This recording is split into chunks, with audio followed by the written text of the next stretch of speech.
Vai, Corinthians! Cachaça do torcedor colorido em preto e branco, sem preconceito de cor, quando és o vencedor, pobre vira milionário, rindo da própria dor. E o corintiano tá rindo de orelha a orelha. Que vitória do Corinthians sobre o Atlético Paranaense na Arena da Baixada. Nem mais o otimista dos corintianos imaginava que o Corinthians fosse conseguir essa vitória com o gol do Rony, justamente o Rony que eu nunca critiquei. Gol do Rony! O Rony que tem se firmado cada vez mais como titular do time do Corinthians. Tecnicamente não é lá essas coisas, mas é um jogador de muita raça, muita vontade, muita garra. Lembra, por exemplo, o Wilson Mano. Quem é que não se lembra do Wilson Mano? Do Ezequiel, jogadores que emprestavam a garra ao time do Corinthians. E o Rony vai ficando como titular desse time do Silvinho. O Renato Augusto está no banco de reservas, enquanto não readquire o melhor condicionamento físico. Por enquanto, vai jogando o Rony. E ele fez o gol da vitória corintiana. O Corinthians jogou muito bem, um sistema muito sólido na defesa, praticamente não foi exigido pelo técnico Cássio, pelo goleiro Cássio. O goleiro Cássio não fez praticamente nenhuma defesa importante que eu me lembre. O técnico Silvinho conseguiu montar muito bem a defesa, com a linha de 4, com o Fábio Santos na lateral esquerda, com o Fagner na lateral direita, com o João Vitor, com o Gil, com os dois volantes, com o Gabriel e também o Rony, e o Juliano fazendo a meia de ligação. O Juliano que teve uma partida apenas discreta, depois ele foi substituído no segundo tempo para a entrada do Renato Augusto. O Mosquito correndo demais, como sempre, na ponta direita, o Jô com muita dificuldade para se movimentar no ataque, e o Adson teve uma partida apenas discreta pela ponta esquerda. No segundo tempo, o Silvinho fez algumas alterações, como eu disse, a entrada do Renato Augusto, que também teve uma partida apenas discreta. Ainda falta ritmo de jogo, tanto para o Renato Augusto quanto para o Juliano. O Juliano não joga desde abril, estava na Turquia. O Renato Augusto não joga desde dezembro, estava no futebol chinês. E o Luan pode ser aproveitado nessa nova função de falso 9. É uma tentativa do técnico Silvinho, perdão. Eu até solucei agora, eu até engasguei com essa possibilidade. O Matheus Vital também entrou no segundo tempo.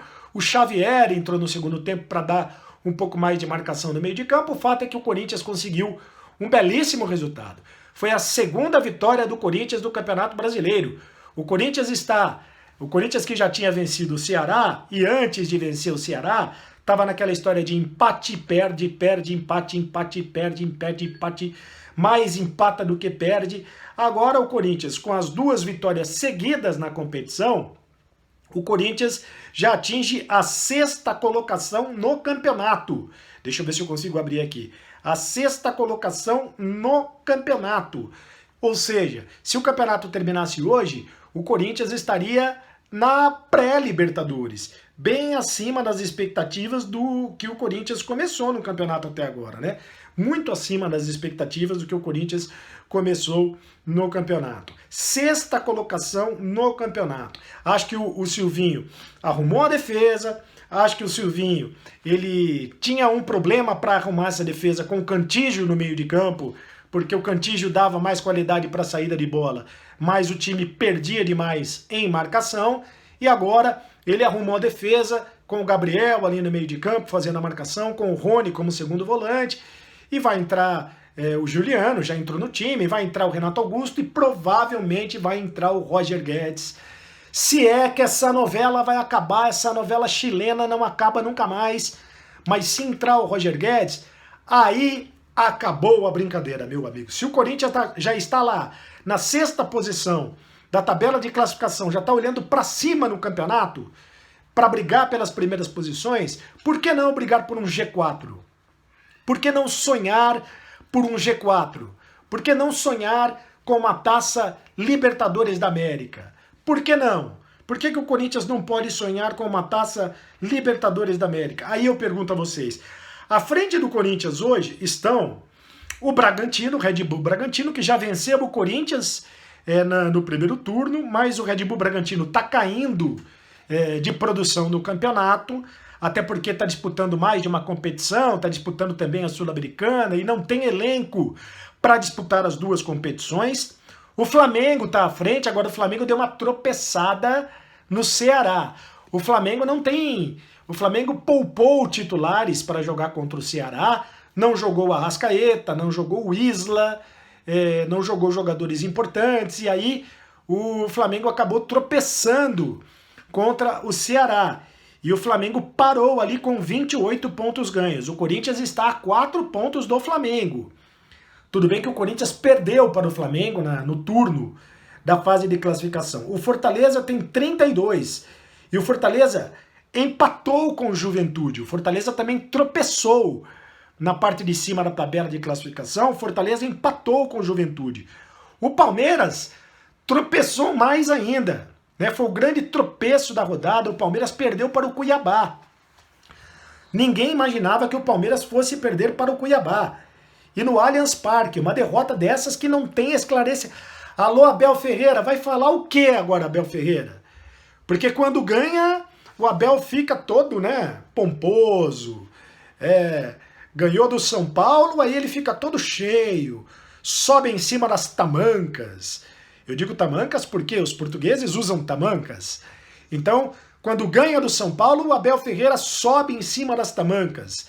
Mas quando perde, como perdeu agora para o Cuiabá, pelo Campeonato Brasileiro, e não pode perder para o Cuiabá, porque está brigando pela liderança do Campeonato Brasileiro, aí o Abel fica quietinho. Vai botar a culpa em quem? Vai botar a culpa no calendário, vai botar a culpa na arbitragem, vai botar a culpa em quem? O Abel Ferreira, que é o português mais chato da história do futebol brasileiro. E com isso, o Palmeiras deu a faca e o queijo e a goiabada na mão pro Galão. A faca, o queijo e a goiabada na mão para o Galão da Massa. Não bastasse o Galão ter classificado na semifinal da Libertadores, atropelou o River Plate. O Galo está na fase de quartas de final da Copa do Brasil, vai jogar 2 vezes contra o Fluminense. E o Galo agora pega o Fluminense segunda-feira, amanhã, também pelo Campeonato Brasileiro. Vai pegar uma sequência de 3 jogos contra o Fluminense. E a torcida está empolgadíssima com a chegada do Diego Costa. Muito empolgada com a chegada do Diego Costa. Então o Galo é muito favorito para vencer a equipe do Fluminense. O jogo é no Maracanã, o Fluminense perdeu o técnico, o Roger Machado foi mandado embora, o Marcão vai ser o técnico interino, então o Fluminense está todo remendado e o Atlético está com força máxima. O Atlético não pode desperdiçar esta oportunidade de fazer mais 3 pontos. E aí o Galo iria para 30 pontos.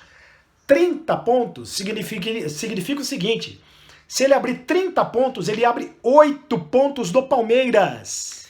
Então, o Galo agora está com a faca, o queijo, a goiabada e o doce de leite na mão. Se vencer o Fluminense, vai para 8 pontos do Palmeiras, não é isso? Vai para 40, o Palmeiras tem 2 pontos. Não, fica a 6 pontos do Palmeiras. É isso? Vamos fazer a conta. O Palmeiras tem 32, o Galo, se vencer, vai para 40, 32 para 40 são 6 pontos. Não, 8 pontos, é isso mesmo. 32 para 40 são 8 pontos, Carlos Cereto, que não sabe nada de matemática. Se o Galo vencer o Fluminense, o Palmeiras estacionado com 32, o Galo vai para 40 e vai para 8 pontos. Fica com a faca, o queijo, a goiabada e o doce de leite na mão para ser o campeão brasileiro. Aí, meu amigo, acabou a brincadeira, Galão da Massa, acabou a brincadeira, não tem para ninguém. Se vencer o Fluminense, vai abrir 8 pontos para o Palmeiras, e aí acabou a brincadeira, não tem para ninguém, pode me cobrar.